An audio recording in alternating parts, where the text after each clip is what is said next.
வணக்கம். கரூர் கூட்ட நெரிசல் சம்பவம் தொடர்பாக சிபிஐ விசாரணை கோரி வழக்கு தாக்கல் செய்த தன் குடும்பத்தில் இருப்பவரை இழந்துள்ள பிரபாகரன் செல்வகுமார் என்பவர் தொடர்ந்த வழக்கின் கோரிக்கையின்படியே சிபிஐ விசாரணைக்கு உத்தரவிடப்பட்டது உச்சநீதிமன்றம்.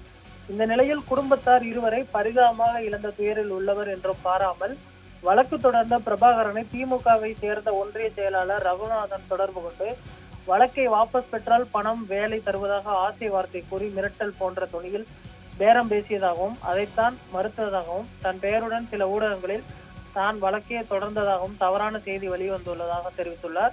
இன்று திமுக வழக்கறிஞரான வில்சன் மோசடியாக வழக்கு தாக்கல் செய்யப்பட்டுள்ளதாக ஒரு கருத்துருவாக்கத்தை திணிக்க முயல்கிறார். ஏன் பதறுகிறீர்கள்? திமுக என்ன தவறு செய்தீர்கள்?